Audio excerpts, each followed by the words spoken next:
I'll start with the camera. The most important thing with this is this nifty little Take off the lens cap. this thing right here. Well, yes, that is important. But this piece of equipment right here, this lens, is ridiculously expensive. So if you do drop it, try not to drop it this way. So that doesn't happen. You slide this little plate, which is always going to be on the bottom of the camera, into this nifty little tripod. Listen for that click. And this little spinny thing right here on the side will lock that into place. And one way to make sure is to just hold the camera and dip it. I got really scared one time. I was walking away, and the cinematographer that was doing it, I remember that. and But it just sort of went. the camera started going like this, and it was one of those moments. It was like slow motion. And sure enough, it just went like this, and then it was on a tripod dolly, which is just a three-way wheel. And it started rolling down.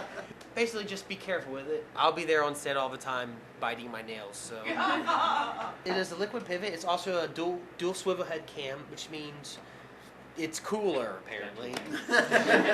This tripod's really great. Most tripods you have to balance using these, but this, you go underneath, turn it to the left, and you can balance it any way you want. It extends up 3 more levels. We've also got my tripod, which is significantly crappier. That's got 3 leg extensions and a pedestal. These are regular batteries, which you get when you buy a camera. This is the industrial one I bought. This lasts a long time, so we shouldn't have to worry about battery use. Goes How long is a long time? 8 hours. Very nice. Now, Is that 8 hours of constant use? yes. Very nice. 6 hours. 6 hours if you're using this all the time, which I don't recommend doing because you have this. I use this only because I look cooler when I look through it, and it makes me look important instead of having this out. Now, you can run both of these at the same time, but it will suck your power. If we're not running a monitor or something like that, by all means. Can we? Yeah. What would we need to run a monitor? Can we just get some AV cables and hook up a TV as a monitor? A TV is going to give you what a TV can give you. If it's an HD TV, then you're going to see what the camera's information is taking in. If it's a regular television, you're going to get a skewed view. We've had it happen where we see some kind of green and we try to adjust it and realize it's the TV. And that can be a pain in the ass. Now, the cool thing about the JVC is all of your functions are on the outside of the camera body. It gives it a little bit higher of a learning curve because you have to know where it is. Everything on this camera is basically manual. This we might use, we might not use. This is just what they call a matte box. This is an adapter for this specific matte box I have. And all a matte box really does is it can give you shade if you're in the sunlight, obviously. And it allows you to put little filters through it. There's a little slot here, just like you would for a play. Put a little gel in there. Strap this bad boy on. What filters does it have digitally in the camera? It has everything you would probably ever want as far as a filter. Colors, the whole 9 yards. What I'd recommend is doing all of that in post. That way you have more options. This is a little fuzzy thing, as I call it. This is for That's wind. an industry term. It's a big Right. fuzzy. This is a big fuzzy thing, and this is free, and this is $300. I don't know why. This is supposed to cut down for the sound guy. This is supposed to help in windy situations, and it actually does. How much wind will that absorb? A lot. Really? Unbelievably so.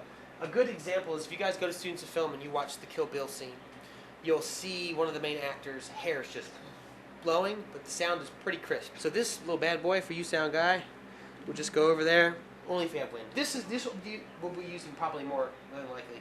This is specific to the camera, which means it can only go that far. So that's a shotgun. This is our shotgun mic. This little straight line basically means, well, you got a crooked line and a straight line. The straight line means it's going to try and just get the information in front of it. The sound right here. The crooked line means it's more of a cardioid, which is going to pick up some of your ambient sounds. We'll probably be using the straight line. So we just want to get your voice talking. We don't want to get any of the ambience.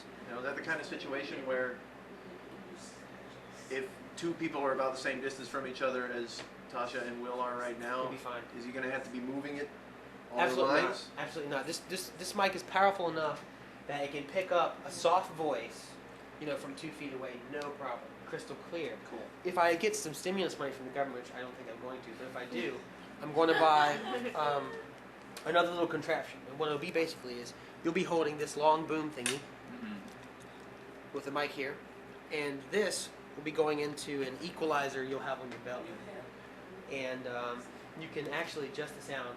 So that's pretty easy. The Jack key another pair of headphones into that? into this.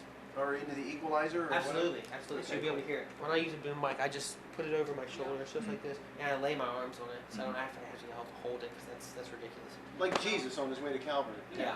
Let's have a look at this Steadicam. Yeah, let's do that.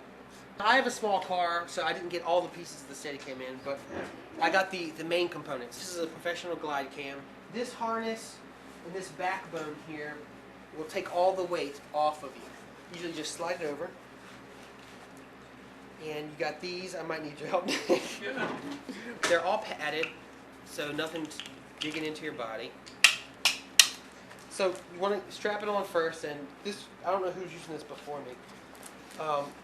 Just make sure it's nice and tight, because if it's not nice and tight, your back's going to start hurting eventually. This is your crane piece, and it's pretty simplistic. You're going to slide it into these two brackets. Now, you can tweak this. You have numbers here, 1 through 6, or 0 through 6 rather, and that's for how heavy the camera's going to be.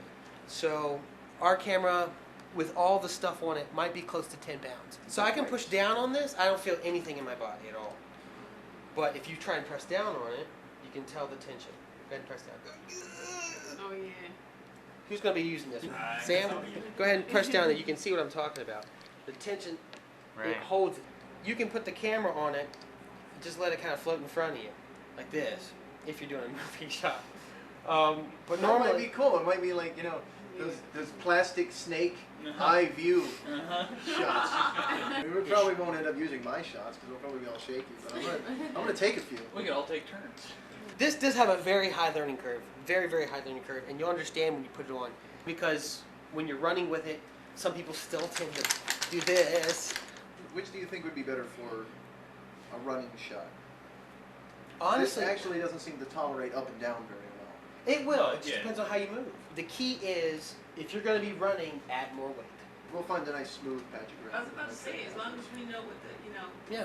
Or, like I mentioned to you before, you can drive a car and get the same motion. I don't think they're gonna let us drive a car where we'll be shooting. Well, it depends. I mean, Oh my God, Grandpa! Now that we're talking about the cemetery, what did you use for lighting? we shot in the daytime. Anybody want to put it on? It's fun. I Ish. Yeah. Come on. Put it on. You gotta come over here. While we're on set, I got no problem with people trying stuff on and having fun with it. Try and keep it out in front of you. It's a fun trick. You ready? Go. Girl. That's fun. That's This is fun. where your hula hoop skills come in. This would make Right. a great drinking game. Put We an gotta- egg we here. gotta If you do drop that. it, you have to drink. When we go see Batman, That's a good idea. Put a jello shooter on top. You drop it, you drink it. It's just to get an idea, because the camera will be in your face too. Is this will be here. So it just depends on how you do it, and you can see how smooth it is just going like this. Yeah, this is so George Lucas, man. It'll eliminate all the bounce. Because if I was just holding it, no, trying it's to not do that, like we're you actually get going to be on whiplash. location, so it's not anything like George Lucas, really. I want to show you guys, especially you, Sam. This is something. I have a friend, electrician by the name of Wayne. He came over here to do some work on the house, and he showed me how to make these. We'll most likely be lighting primarily with these, and I reckon we'll probably do it Robert Rodriguez style, where these are like right in the actors' faces, just out of frame. But What's our power source? alternating current. I don't know. We'll try to find something on site. If not, we'll get a hold of the generator. Sure. But there we go. Yep. It's a dimmer box. It's a big dimmer box too. How cool is that? Exciting. Cool.